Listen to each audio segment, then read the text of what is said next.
So Nancy asked a very interesting question on Facebook about what advice I would give to authors who want to self-publish. And it is an interesting and loaded question. There are so many positive and negative aspects to self-publishing, and deciding to go that route is going to be a very individual choice.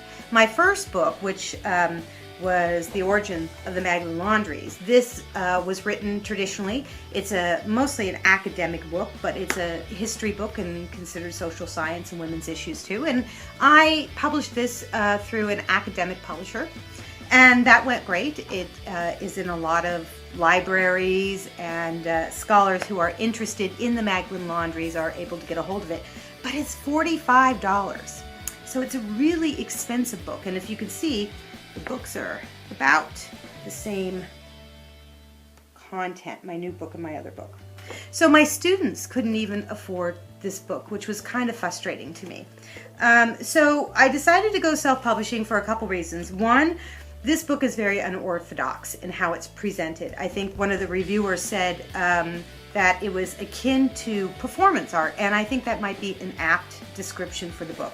It is part memoir, part scholarship, part playwriting, stand-up jokes, if you will, and it's a mesh of all of that.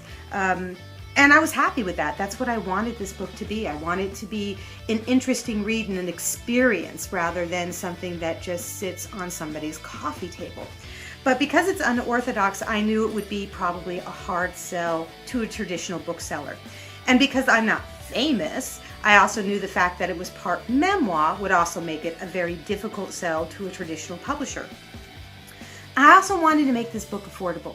I wanted my students or friends and family or anybody who wanted to read it to be able to purchase it. I wanted the softback and the ebook to be terribly affordable so that it could garnish a wider audience as well. So those are kind of the reasons I went to doing independent publishing. But there's positive and negatives to this, right? Now that I have power over the cost, I have power over the content, I have power over the fact that I can write an unorthodox book. But now I have to sell it, right? So a lot of the footwork that a publisher would do, I have to do myself. I had to learn how to correctly format the book. I had to find somebody to do the cover art. I had to find somebody to do the editing. I needed to figure out how to do the ebook format, and so on and so forth. And all of this is a lot of work. It takes a great deal of time. I also have to advertise this myself, which is difficult because I actually find it very uncomfortable to promote myself. Hey, I'm awesome, read my book, right? It's kind of a weird thing, right? But you have to do that if you decide to be an independent publisher, or you have to hire somebody to do it for yourself. So you have to be prepared for the footwork.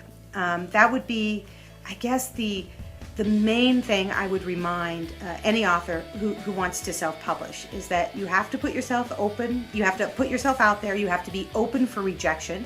You need to be open to do all that work unless you're independently wealthy and you can hire people to do it for yourself. And you need to be willing to be a pioneer, because self-publishing in this day and age is a pioneering experience. So that's a long answer to your question, but I thank you, Nancy, very much for submitting it.